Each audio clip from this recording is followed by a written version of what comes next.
Olá, meu povo, vocês estão bem? Espero muito que sim. Bom, gente, o vídeo de hoje é o último vídeo da série Minha Experiência como Mãe de um Bebê Especial. Vai ser o último vídeo falando sobre meu filho Daniel, né, que faleceu. E hoje eu trago para vocês os erros que aconteceram, né, que levaram à condição de Daniel. Então, desde já eu te peço, compartilhe esse vídeo. Esse vídeo não é nem tão importante que você deixe like ou que você se inscreva no canal. É importante porque vai me ajudar a crescer no canal. Mas esses vídeos, esses 4 vídeos, eles são muito importantes que você compartilhe com outras pessoas. Porque a minha história pode estar sendo a história de outras pessoas, tá certo? Então, compartilha esse vídeo e vamos lá para a história. Bom, como vocês viram aí, né? A ida ao hospital. Então, como eu já falei no primeiro vídeo, eu fui para o hospital no domingo, que foi quando eu perdi o tampão do colo do útero. E tava tudo normal, só tava com 1 centímetro de dilatação. Beleza, voltei para casa, me preparei, que ainda não estava preparada, né? Arrumei as coisas do bebê, beleza. Quando foi na segunda-feira que eu fui para um médico à noite, que tinha sido quando eu já tinha começado a sangrar, né? E eu cheguei lá e o médico me atendeu e me deu um carão e disse que sem dor não se tinha menino. Então, este foi o primeiro grande erro. Primeiro, sem dor tem menino sim, tá certo? Já aconteceram N casos que a mulher não teve dor alguma e ela teve filho. Ela teve filho de parto normal e, como foi no meu caso, elas tiveram, que era para ter sido o meu caso, elas tiveram filho de parto cesariana, porque elas não tinham condições de ter e elas não tinham dor, tá certo? Elas estavam em trabalho de parto, mas elas não tinham dor, elas não tinham dilatação, então não tinha como ser um parto normal, ok? Então, sem dor tem filho sim. Esse foi o primeiro grande erro. Esse médico, ele poderia sim, já que ele tinha passado o dia fazendo cirurgias, ele poderia sim ter me dado encaminhamento, me mandado para Picuí ou para Campina, e ele também poderia fazer a minha cirurgia, porque todo cirurgião, ele sabe fazer anestesia, tá certo?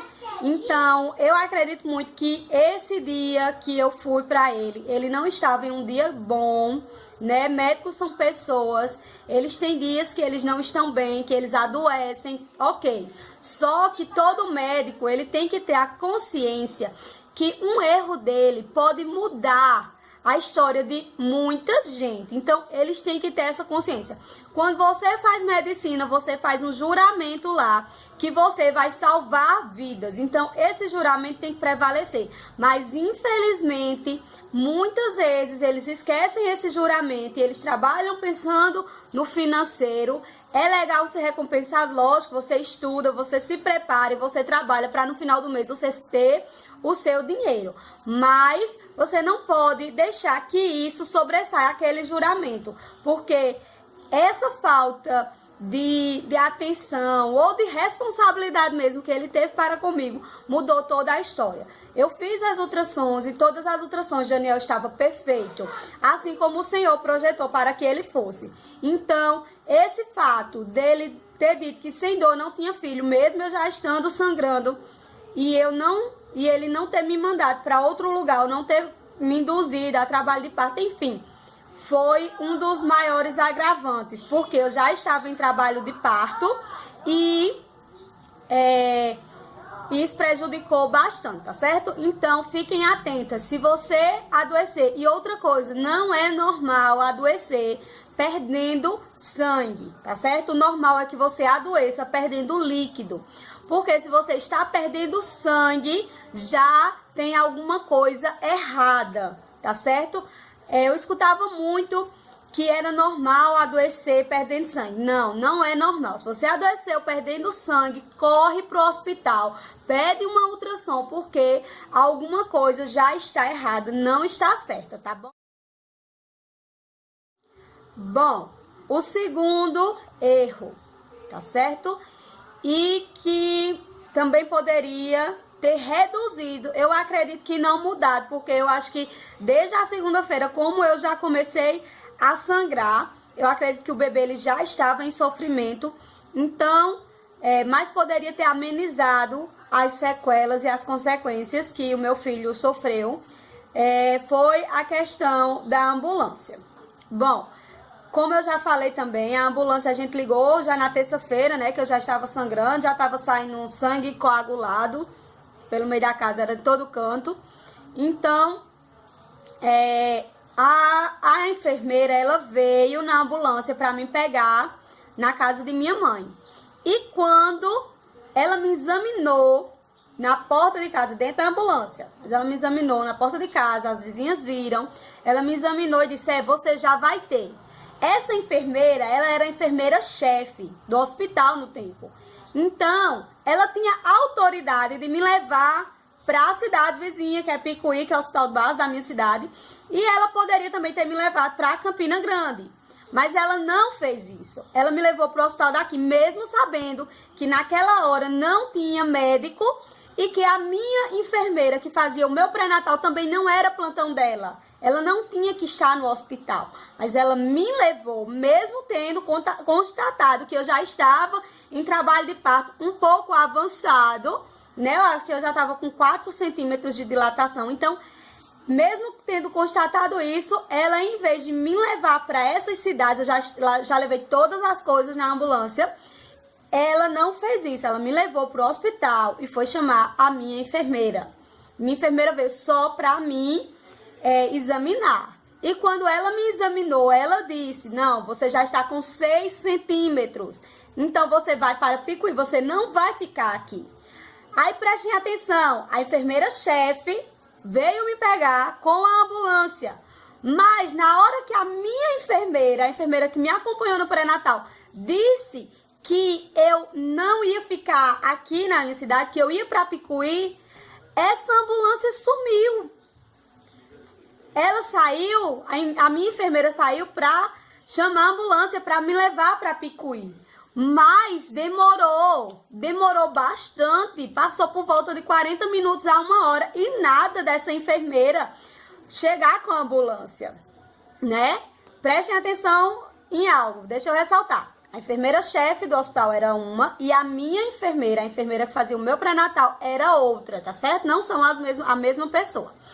Então, demorou bastante até que uma técnica de enfermagem, vendo lá, já que eu já estava realmente na hora de ter o bebê, ela disse, não vai ter mais condições, você vai ter que ir para a sala de parto. Aí a minha enfermeira, no intuito de ajudar, ela disse, então venha que eu vou fazer o seu parto, tá certo?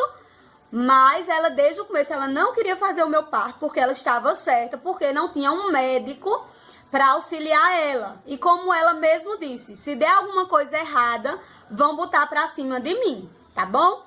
Então, a ambulância simplesmente sumiu. Veio me pegar na minha casa, mas na hora de me levar para Picuí, ela não tava. E lembram que eu falei da vizinha que viu a enfermeira me examinando na frente da casa de minha mãe? Essa vizinha minha, ela trabalhava na Câmara Municipal da minha cidade. E depois, né, depois de tudo ter passado, a gente começou a procurar saber das coisas e as conversas começaram a aparecer e as coisas começaram a se encaixar.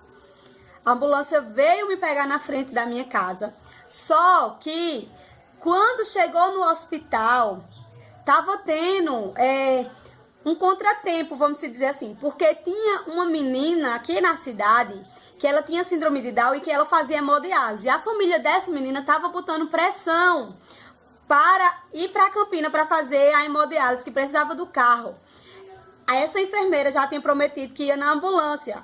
Só que a menina, ela era bem, só que ela fazia hemodiálise. Então, ela poderia ir em outro carro, não é isso?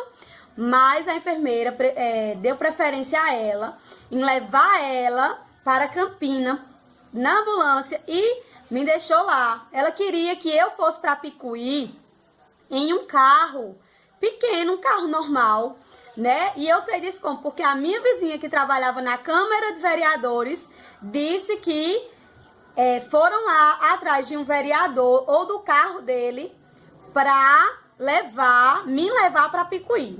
Levar uma mulher que estava grávida para Picuí para ter bebê.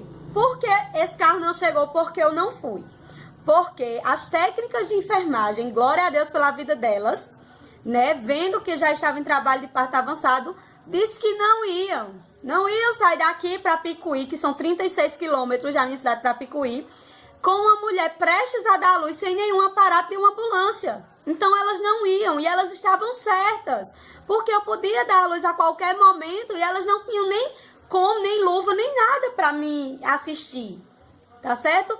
Então, com pouco tempo, chegaram e disseram, não vai precisar mais do carro, porque a mulher já teve menino. Mentiram, certo? Eu não tinha tido bebê ainda, passei muito tempo na sala de parto, porque o bebê estava laçado e a gente não sabia, tá bom? Outra coisa que vai contrapor o primeiro ponto, a história, né, de sem dor você não tem filho. E outra coisa que os médicos também dizem, o bebê já está encaixado, ele não se mexe. Ele se mexe.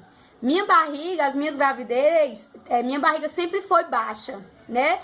Com 5 meses o médico já diz, olha, você tenha repouso porque o seu bebê já está encaixado e a qualquer momento, se você fizer qualquer coisa, ele pode nascer prematuro. Ok, mas com 3 dias antes de eu adoecer para ter Daniel, ele subiu, ele se mexeu e ele se laçou, porque até então, em todas as ultrassons, ele não estava laçado. Então, outra dica, se você pode, se você tem como, os recursos financeiros, e você sabe que você vai ter filho naquele mês, então faz um ultrassom perto da tua data, tá certo? Eu fiz isso de Benjamin. Eu tive Benjamin na segunda-feira e na quinta-feira, antes, eu fiz uma ultrassom para constatar que estava tudo perfeito. Mas, gente, até na hora do parto, o bebê pode se mexer. Então, não fica com essas informações, porque eu pensei, quando o médico disse a mim que sem dor não tinha filho, eu pensei, ok, ele sabe mais do que eu, porque ele é médico, tá certo? Então, pronto. Essa ambulância, ela não estava ali para me socorrer, porque a enfermeira-chefe deu preferência a uma menina que ia fazer hemodiálise, que podia sim ir num carro normal, porque a emergência seria quem? Eu, que estava prestes a dar à luz, tá certo? Então, o último erro, que eu acredito também que não poderia mudar, né, as coisas, porque Daniel já estava num estágio bem avançado, né, de pneumonia. Ele teve derrame da pleura, então em um dos pulmões dele já estava totalmente danificado, mas foi uma intubação totalmente mal feita na cidade de Picuí. Na quinta-feira à noite, quando ele voltou para o hospital, fizeram uma intubação nele. E essa intubação, a médica disse também que prejudicou bastante. Como eu disse, quando ele faleceu, ele estava muito inchado pela quantidade de ar que estava dentro dele. Então, essa intubação também, a médica lá em Campina, né, no trauma, ela disse que tinha sido totalmente mal feita. Então, foi outra coisa que prejudicou bastante ele e que também contribuiu para levar ele a óbito. Esse conjunto de erros, né, desde o nascimento até a morte de Daniel, resultaram em uma vida sem muito sucesso, né? Uma curta vida sem muito sucesso.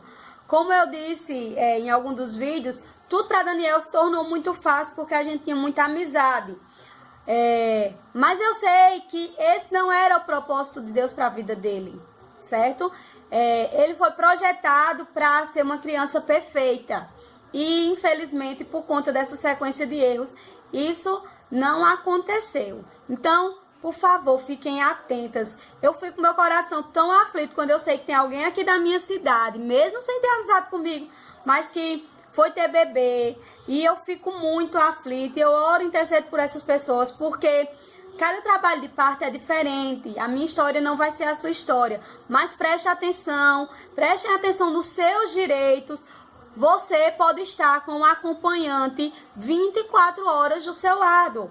Quando eu fui ter Benjamin, já que eu sabia de todos os procedimentos e já tinha passado por tudo isso com Daniel, quando eu fui fazer o primeiro exame de toque, a enfermeira olhou para mim, aí me chamou e eu disse, mãe, vem. E ela olhou pra mim e fez, mulher, você vai só fazer um toque, ela não precisa vir. Eu olhei pra ela e disse, mulher, ela pode estar comigo 24 horas. Aí ela disse, oxe, você é cheia dos direitos. Eu digo, eu sei o que eu passei, por isso que ela vai ficar aqui. Tá certo? Então, não deixe qualquer coisa que os médicos ou enfermeiras digam que não pode. Eles estão indo contra a lei, que te assegura que você pode ter um acompanhante direto. Então, a todo momento, pode ter alguém com você na sala de parto, te acompanhando e vendo tudo que está acontecendo. Então, não aceita menos do que isso. Mas é importante também que você se informe, porque muita coisa poderia ter sido diferente se eu tivesse chamado o SAMU. Eu não sabia que o SAMU cobria partos, tá certo? Então, poderia ter sido diferente. Tá bom? Não trazendo culpa pra minha vida, mas o intuito desse vídeo é para que eu te informe o que aconteceu comigo, para que vocês não passem com isso, tá certo? Então, esse foi o vídeo de hoje. Espero muito que vocês gostem. Espero muito que vocês compartilhem essas informações com pessoas, para que a gente possa estar ajudando outras pessoas, tá bom? Espero que o Senhor abençoe a vida de todos vocês cada dia mais. Um beijão para vocês e até o próximo.